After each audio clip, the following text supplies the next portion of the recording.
দেখেন এটা আসলে প্রডিউসার কল, এটা ডিরেক্টর বলতে পারে না, তো আমি এটা বলতে পারবো না। আমি এতটুকু বলতে পারবো, মানে অঙ্কটা বলতে পারবো না, অঙ্ক বলার সময় এখন নাই, আরো সময় বাকি আছে।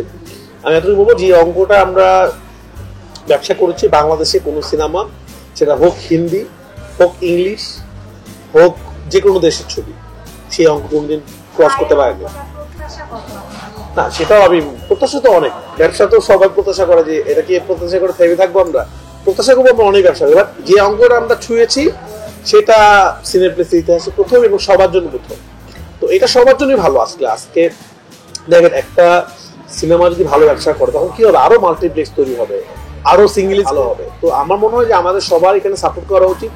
বাংলা সিনেমা যখন ব্যবসা করা শুরু করবে, হল মালিকরা যখন লাভবান হবে, তখন আরো অনেক অনেক হল হবে এবং হলগুলো পরিবেশ ভালো হবে। আপনারা দেখছেন যে গত লাস্ট 3-4 বছরে যখন ভালো ভালো সিনেমা রিলিজ হয়েছে এবং ব্লকবাস্টার হয়েছে, সেটা পরান হাওয়া হতে পারে, প্রিয়তমা, সুরঙ্গ, এই সবগুলো ব্যবসা করেছে, সেই সবগুলোর জন্য কি হয়েছে, সিনেপ্লেক্সে কিন্তু অনেকগুলো শাখা হয়েছে এবং ঢাকার বাইরেও কিন্তু অনেক ছোট ছোট মাল্টিপ্লেক্স তৈরি হয়েছে।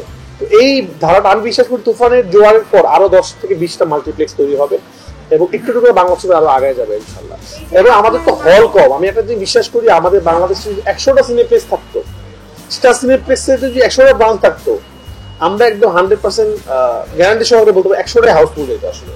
আর অনেক মানুষ কিন্তু ফিরে যাচ্ছে টিকিট পাচ্ছে না বলে, এবং আমরা সিনেমার টাকা একদিনে ধরে ফেলতে পারতাম, সেটা আমাদের সেই দর্শক আমাদের আসছে, কিন্তু আমাদের হল কম আসলে। আপনারা জানেন আজকে আপনারা কথা বলে দিতে হবে বা কাউন্টার সামনে দাঁড়ালে দিতে হবে, এখন যারা আসছে তুফানের টিকিট কাটতে, তুফানের কিন্তু টিকিট নাই। কি হচ্ছে, অনেক দর্শক যারা কিনা ভেবে এসেছিল যে আজকে সিনেমাটা দেখবে, তারা কিন্তু টিকিট পাচ্ছে না, তারা কালকের জন্য নিয়ে যাচ্ছে, আবার অনেক কালকে অফিস খোলা। তো এই যে আসলে মানে আজকে যদি অনেকগুলো হল থাকতো, আমাদের অনেকগুলো এরকম ভালো পরিবেশে হল থাকতো, তাহলে কিন্তু এখানে পাচ্ছে না।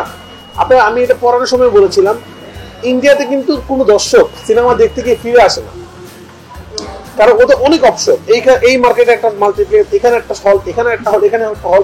এবং আমি অনেক বড় বড় ছবি ইন্ডিয়াতে দেখছি যেগুলো সাধারণত হাউসফুল হয় না, এবং ওরা হাউসফুল চায়ও না, ওরা বলে না হাউসফুল, কারণ ওদের 30% 70% হলেই না, কারণ ওদের অনেক শো, ওদের প্রতি 10 মিনিট 20 মিনিট পর শো, কারণ হলের সংখ্যা অনেক বেশি। এই কারণে ওদের 100 কোটি 200 কোটি টাকা সিনেমা টাকা উঠে যাচ্ছে খুব ফাস্ট। আমাদের হল সংখ্যা অনেক কম, এটা আমাদের একটা সমস্যা। বাট আমরা আসলে পজিটিভ চিন্তা করতে চাই, আমাদের সিনেমা যেহেতু ব্যবসা করছে, আপনার দেখতে খুব অল্প সময় স্টার সিনেপ্লেক্স অনেকগুলো শাখা কিন্তু বাড়িয়েছে। আমি আশা করবো অন্য অন্য যারা আছে তারাও যদি খুব সিনেমা হলের সংখ্যা বাড়ায়, তাহলে খুব তাড়াতাড়ি বাংলাদেশে আমরা সেখানে চলে যাবো। কারণ আমাদের একটা জিনিস আমরা খুবই কনফার্ম, আমাদের দর্শক সিনেমা দেখার দর্শক আছে এবং আমাদের দর্শক বাংলা ছবি দেখতে যায়। আপনারা খেয়াল করবেন এখানে কিন্তু কোনো ইংলিশ সিনেমা এখন খুব একটা চলছে না, যে না মনে চলছে না, টপে আছে তুফান। তো কি হচ্ছে, তার মানে কি মানুষ বাংলা ছবি দেখতে যাচ্ছে। এতদিন তো ইংলিশ সিনেমা দর্শকগুলো ছিল, তারা কোথায়, তারা সিনেমা দেখছে না, তারা দেখছে, তারা বাংলা ছবিটা দেখছে। ইংলিশ মিডিয়াম স্টুডেন্ট থেকে শুরু করে, গুলশান বনানী থেকে শুরু করে, একজন রিক্সাওয়ালা থেকে শুরু করে, প্রত্যেকটা মানুষ সব শ্রেণীর কাছে আসলে তুফান পৌঁছে গিয়েছে আসলে। এবং সবাই বলছে যে আমরা এই ধরনের সিনেমায় চাচ্ছি, এবং আমিও বারবারই বলেছিলাম যে আসলে এই ছবিটা আমার অন্য ছবির মতো না, এটা পরাণের মতো না, অথবা সুরঙ্গর মতো না, দামালের মতো না। আমি প্রপার একটা কমার্শিয়াল ছবি বানিয়েছি, সিনেমা হলের জন্য ছবি বানিয়েছি আসলে, যে সিনেমা হলে 2.5 ঘন্টা সবাই এন্টারটেইন হয় আসলে।